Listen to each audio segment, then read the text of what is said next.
Okay, this is EDK, rat cam number 6. It is Saturday. Sorry for the crackle voice. I'm apparently am a little sick, but that's not due to my pet rats. It's due to staying up too late building this new rat manor cage that I've worked on the other night, 2 hours straight, and it's the Critter Nation cage. It's probably the best of the best rat cage you can get. And my boys just totally love it. Absolutely love it. They got more space. They have 3 of their hammocks hanging. One of them a little more daredevil is right there. The other a little bit more closer to the shelf. And the other hanging slightly up there.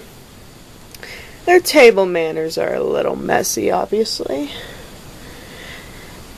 But as you can see over there, that is their litter box. I am actually begun litter training them.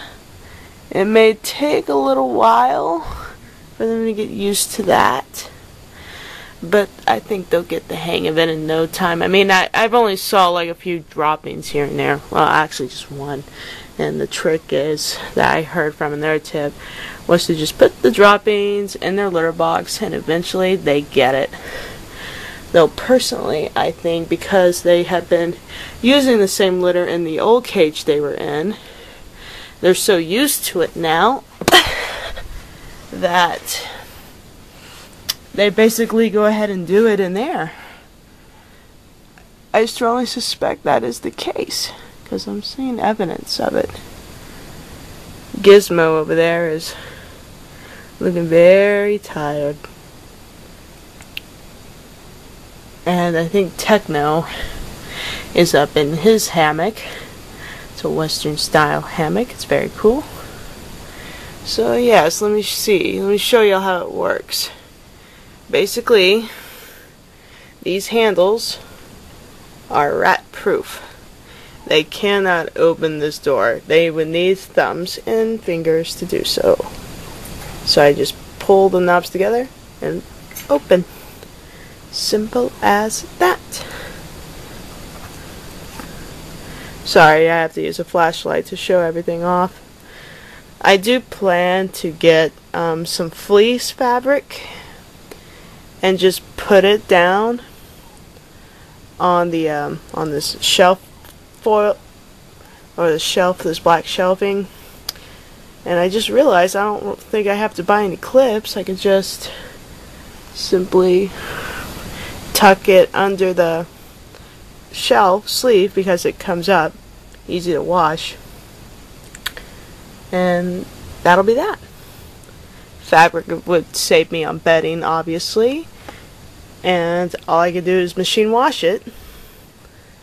I mean, male rats tend to leave markings of their territory all the time, so it's to be expected, and they'll probably do that to the bars too.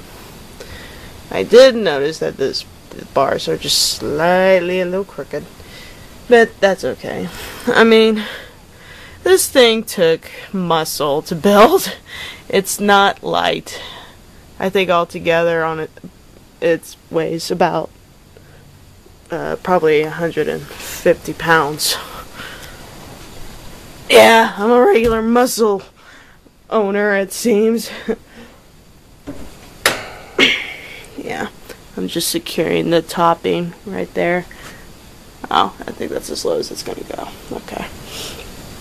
And anyways, that's it. That's the new rat cage for you. And it's a great shape. Like I said, I'll put fabric on it eventually. The boys are a little tired because they spent like an hour with me on my bed, giving me comfort and love. They've been doing very good lately. Techno still has some clicking sounds in his nose, but he's still very active. Still eating and drinking, still playing. So he's doing good. The antibiotics are working. At some point, I need to empty out their old litter cage here and just recompact it down and stash it somewhere. It will be I think at this point, if I ever travel and I'm going to be gone for a long period of time, this will be an excuse to keep this. I'm going to keep this cage, so if I do go on vacation, they'll be able to come with me. The last time I left a pet rat with a sitter, granted that my previous rat was 2 years old at the time, but he was in good health when I left him for 1 week. I come back, in 10 minutes he's dead.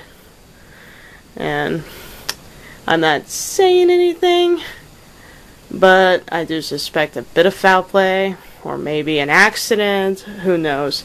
I just know that I'm not gonna tolerate sitters with my rats anymore, unless I strongly believe they will do a good job, if they're professionals. I won't trust family anymore unless they are adults, like fully grown, mature adults that understand that these are my pets. I love them very much. I spent a lot of money to make them happy, especially on Techno. I want nothing bad to happen to them. I want them to live as long as they can.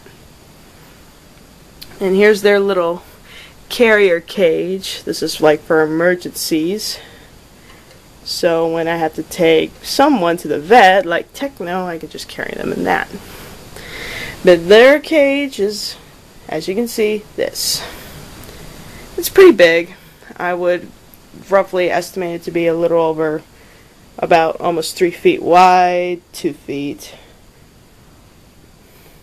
probably about almost 4 feet high. Okay, almost square. I mean, I'm like estimating it all because it's on a ramp, a wheelie ramp. And I have all the rat supplies underneath it, so I'm trying to keep it organized. It's a very good cage. I mean, look. That's steel. This is steel. Hardcore, they can't bite that. And Gizmo was chewing into the plastic cage a few nights prior, so yeah. Bonus. And best of all, no escapes for Techno this time. Ha ha ha ha. He could escape from this. See? It's so easy. Once he figured out he could stick his head through these bars, that was it. He said, I am going to escape. And I ended up having to cover this cage with fabric and cloth because I didn't have any steel grid wire to wrap around it at the time. And I knew I was going to get this cage soon, so why waste the money? I just hated having to cover the cage at night because I felt like it would disorient them, but they did okay. But these bars are too thin for Techno to squeeze through, and he's realized that. But on the brighter side, when I let them out to play, they'll play from my bed, and they'll crawl up the bar, and they're on top of the cage, and they're exploring a little bit more. They're checking out my little bookcase that's right next to them. Awkward place for it, but I had nowhere else to put it. No complaints. So that's it for now, guys. I will probably give a documentary of why rats make great pets later on in my next rat cam. Hopefully I'll feel better by then. If not, then, well, I'll eventually do it. So, take care for now. This is EDK, signing off.